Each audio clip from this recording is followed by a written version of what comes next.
The most expensive object in a medieval castle is not the sword, not the armor, not the stone walls or the iron gate. It is the bed, one bed for two people, in the only private room in the entire building. Everyone else, the knights, the servants, the soldiers, 60 to 80 people sleeps on the floor of the same room where they ate dinner, on straw that smells of beer and dog urine, next to a fire that fills the room with smoke because there is no chimney. The toilet is a hole in the wall that drops into the moat. The moat is an open sewer, and the word for the toilet, garderobe, means wardrobe because people hang their clothes next to it, so the ammonia from the waste kills the lice in the fabric. This is a castle in 1280 AD, not during a siege, on a Tuesday. My name is Arthur Graves, and I am using forensic AI reconstruction technology to walk into a working English castle in approximately 1280 AD, not during a siege, not during a battle, on a completely ordinary Tuesday. Because the truth about medieval castles is not in the fighting. The truth is in the toilet, the bedroom, the kitchen, the things nobody puts in the movies because they are too disgusting, too mundane, or too far from the fantasy that sells tickets. By the time this is over, you will never look at Game of Thrones or a Harry Potter castle scene the same way again. And if you stay until the end, I will show you which castles you can still visit today where the garderobe chutes are still visible on the outside walls, stained with 800 years of human history. I cross the drawbridge and pass through the gatehouse. The gatehouse is the most heavily defended part of the castle, not the tower, not the keep. This is where attackers would be funneled into a narrow passage overlooked by murder holes in the ceiling, through which defenders could pour boiling water, heated sand, or simply drop rocks onto anyone below. Arrow slits in the walls are angled so that a crossbowman inside can cover the entire passage, while remaining almost invisible. There are two portcullises, heavy iron grates that drop from the ceiling, one at each end of the passage. If attackers make it past the first, the second drops behind them, and they are trapped in a stone box with holes above them. The gatehouse is designed to kill people who are already inside it. It is the most lethal room in the building, and you walk through it every time you come home. Once inside the castle walls, the bailey opens up around me. The bailey is the courtyard, and it is not the empty paved space you see in ruins today. It is a working farmyard. There are chickens, pigs, and geese moving between buildings. A blacksmith is hammering at a forge against the inner wall, and the sound carries across the entire enclosure. Dogs are everywhere. Not pets. Working dogs. Ratters. Guard dogs, hunting hounds. The ground is a mixture of packed earth, straw, and animal waste.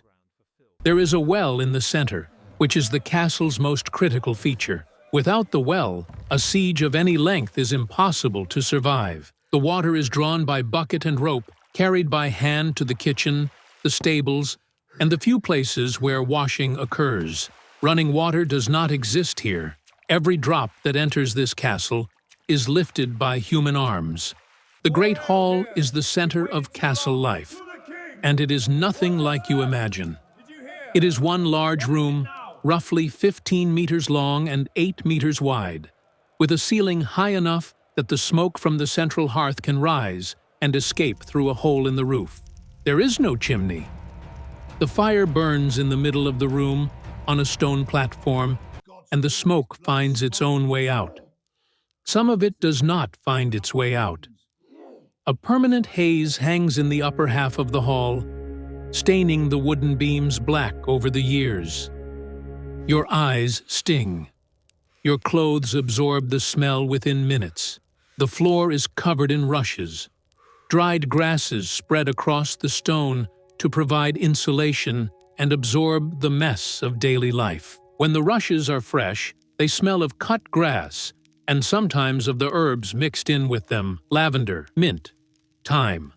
When they have not been changed in weeks, they smell of spilled beer, meat drippings, dog urine, and whatever the rats have dragged into them. The philosopher Erasmus, writing in the 16th century, described English floors covered in rushes that had not been changed in 20 years, concealing beneath them a collection of spit, vomit, dog excrement, beer, fish bones, and other filth that he said he would rather not describe.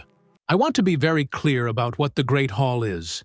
It is the dining room, the living room, the office, the courtroom, and for most of the people who live in this castle, the bedroom. At night, the servants, the soldiers, the household staff, they sleep here, on the floor, on the rushes, around the dying fire, in the same room where they ate dinner 3 hours ago, using the same straw they wiped their hands on. There is no separation between eating space and sleeping space. There are no individual rooms for anyone except the Lord and his wife. If you are a knight in this castle, you sleep on a bench. If you are a servant, you sleep on the floor. If you are lucky, you have a straw mat. Privacy does not exist. The Lord and his family retreat to the solar, a private room usually located above the Great Hall, accessed by a narrow staircase. The solar is the only room in the castle that approximates what a modern person would call a bedroom. It has a bed, which is the single most expensive piece of furniture in the entire building. The bed frame is made of oak, strung with rope to support a mattress stuffed with wool or straw, covered in linen sheets and heavy blankets. Bed curtains hang from a wooden frame around the bed, not for decoration, but for warmth and to keep out insects. The Lord and Lady sleep in this bed, but they are not alone. A personal servant sleeps on a pallet at the foot of the bed or in an adjoining antechamber. Children may share the room. The idea that a married couple would sleep alone in a locked room is a modern invention. Even the King of England in 1280 has attendants in his bedchamber. The solar has a fireplace, which is a significant luxury. Most rooms in the castle have no heat source at all. Stone walls are roughly half a meter thick, and they radiate cold. In winter, the temperature inside an unheated stone room can drop to near freezing. People wear their outer clothing to bed. The bed curtains trap body heat. Furs are piled on top of blankets. And still, it is cold enough that the water in a basin left by the bed can form a layer of ice overnight. There is a lamp niche carved into the wall, a small shelf where a candle or oil lamp can be placed. But candles are expensive. Beeswax candles are reserved for the chapel and the Lord's table. Everyone else uses tallow candles, made from animal fat, which produce a dim, flickering light and smell like cooking grease. After dark, most of the castle is effectively blind. Now, the part you have been waiting for, the toilet. The castle toilet is called a garderobe, which comes from the French words meaning to guard robes. This is not a euphemism. People actually hang their clothing near the toilet because the ammonia fumes from the waste kill lice and fleas that infest the fabric. The garderobe is a small stone room, barely a meter wide, built into the thickness of the castle wall or projecting out from it on stone brackets called corbels. Inside, there is a wooden bench with a hole. Beneath the hole is a shaft that drops straight down, sometimes 20 meters, into the moat, a cesspit, or in some cases directly onto the rocks below. There is no flush mechanism. There is no water. There is no door in many cases, just a right-angle turn in the passage for minimal privacy. Wiping is accomplished with moss, hay, straw, or a rag. In some castles, a shared sponge on a stick is available. The ventilation comes from the drop shaft itself, which means a constant updraft of cold air, and the smell of everything that has fallen down it since the castle was built. I have stood in the garderobe of this castle and looked straight down. It is a vertical drop through a stone tube, roughly the width of my shoulders, falling into darkness. The wind comes up through the shaft, and it carries a smell that is beyond description. Not just human waste, Decades of human waste, compacted and fermenting at the base of a stone tower. And this is the toilet of the lord of the castle. This is the luxury option. The servants use a chamber pot, which is a ceramic bowl that sits under a bench and is emptied each morning by the lowest-ranking member of the household, who carries it through the hall, past the people eating breakfast, and dumps it over the wall. The people who clean the cesspits are called gong farmers. It is one of the worst jobs in medieval England. They work at night, they are paid relatively well, and they are legally required to live in certain areas of the city because they smell so bad that they cannot be near other people. The kitchen is located in a separate building or an outbuilding attached to the hall, specifically to reduce the risk of fire and to keep the noise and smoke away from the Lord's living quarters. The kitchen is built around a massive open hearth, sometimes large enough to roast an entire ox on a spit. Cauldrons the size of bathtubs hang over the fire on iron chains, bubbling with pottage, a thick stew of grains, vegetables, and whatever meat is available. The heat is extraordinary. Kitchen workers operate in temperatures that would shut down a modern restaurant. Dogs and cats roam the kitchen floor, eating scraps and hunting the rats and mice that are attracted by the stored grain. Herbs hang from the rafters to mask the smell of spoiling food, which in summer is a losing battle. Meat is preserved by salting, smoking, or pickling. Because refrigeration is 900 years away, and mistakes in preservation cause outbreaks of food poisoning that can sicken the entire household. The main meal is served in the Great Hall around 10 or 11 in the morning and can last 2 hours. The Lord sits at a raised table on a platform at one end, the only person in the room who sits in a chair. Everyone else sits on benches at trestle tables that are assembled before the meal and taken apart afterward because the hall needs the space for sleeping. Food is served on trenchers, thick slabs of stale bread that function as edible plates. The meat juices and sauce soak into the bread, which is either eaten at the end of the meal or collected and given to the poor. Individual plates, as we know them, do not exist for most of the medieval period. You share a drinking cup with the person next to you. You eat with your hands and a knife. Forks will not arrive in England for another 300 years. Table manners of the period include specific instructions not to blow your nose on the tablecloth, not to put chewed bones back on the shared plate, and not to scratch your head at the table and drop lice into the food. The etiquette books of this period are revealing. The fact that someone had to write down, "Do not spit across the table," means that people were spitting across the table. The fact that someone had to write, "Do not wipe your knife on the tablecloth," means that people were wiping their knife on the tablecloth. Manners are not proof that people were civilized. Manners are proof that people needed to be told to stop doing specific disgusting things. Every rule in a medieval etiquette book is evidence of a common behavior that was bad enough that someone felt compelled to formally prohibit it.